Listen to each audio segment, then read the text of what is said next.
In 2008, the Visceral Games title Dead Space introduced us to Isaac Clarke, a lowly engineer forced to fight his way off a zombie-infested spaceship. It was an instant hit. Dead Space racked up over 2 million sales, nabbed a handful of awards, and spawned sequels in 2011 and 2013. And then, nothing. Here's why we never got to play Dead Space 4. Dead Space 3 didn't sell. In an interview with CVG, former Electronic Arts president Frank Gibeau said, "Ultimately, you need to get audience sizes of around 5 million to really continue to invest in an IP like Dead Space." Sadly, Dead Space 3 didn't sell anywhere close to 5 million copies. In its first week of release, Dead Space 2 shipped nearly 2 million copies. By contrast, Dead Space 3 moved only 605,000 units. That was well below EA's initial estimates, and the game's failure contributed to EA's year-over-year revenue loss of over $150 million in 2013, likely making it difficult to justify a sequel. Critics were critical. According to the review aggregator Metacritic, the first two Dead Space games received average review scores of 89 and 90% respectively for their Xbox 360 versions. Dead Space 3, on the other hand, only scored a 78. While this is still slightly above average for video games, it was a disappointment for the franchise, with critics knocking the title's move away from survival horror towards more generic action. Mediocre reviews and tepid word of mouth from players may help explain why sales died an unspeakably brutal death.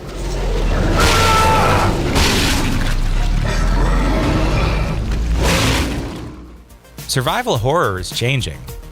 Despite some innovative features, the first two Dead Space games are very much traditional survival horror titles. Most of Dead Space's tension comes from navigating the game's harsh and violent environments with limited resources, while some strategically placed gore and a smattering of haunted house-style jump scares round everything out.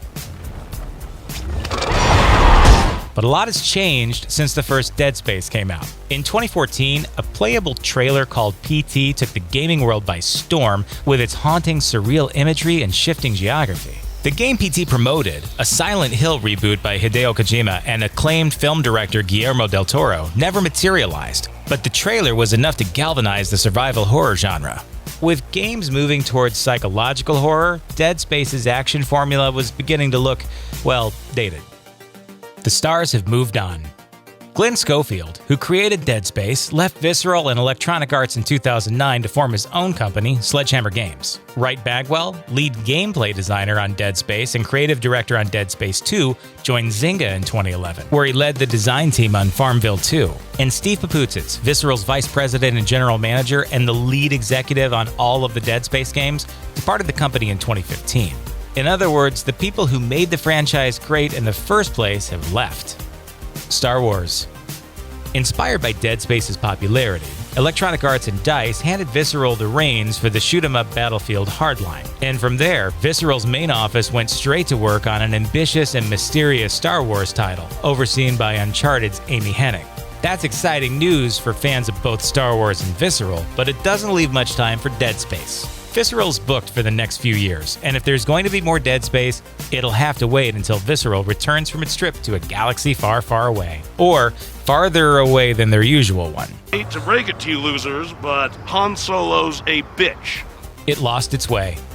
The first two Dead Space games are conscious throwbacks to movies like Alien, with the schlubby Isaac forced to fight his way alone through infested, confined spaces. But Dead Space 3 is different. In a conscious attempt to reach a wider audience, Electronic Arts added co-op multiplayer to the main campaign, and a stereotypically grizzled soldier buddy named John Carver.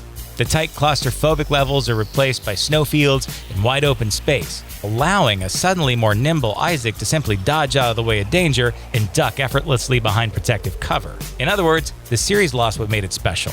Getting it back will be no easy feat. A reboot makes more sense. Visceral's Star Wars game is still a number of years away, and that doesn't count extra time that the studio will spend on post-launch downloadable content and a potential sequel. By that point, it will have been well over a half-decade since the last Dead Space game hit consoles. Even with the tacked-on cliffhanger ending from the DLC, it might make more sense for the company to reboot the franchise with a new direction and new characters, rather than continue with something that was no longer working. It could be that Dead Space is officially dead. But if the series is anything like its necromorph monsters, it will come back to life before long. On second thought, maybe it shouldn't. Thanks for watching. Click the looper icon to subscribe to our YouTube channel. Plus, check out all this cool stuff we know you'll love too.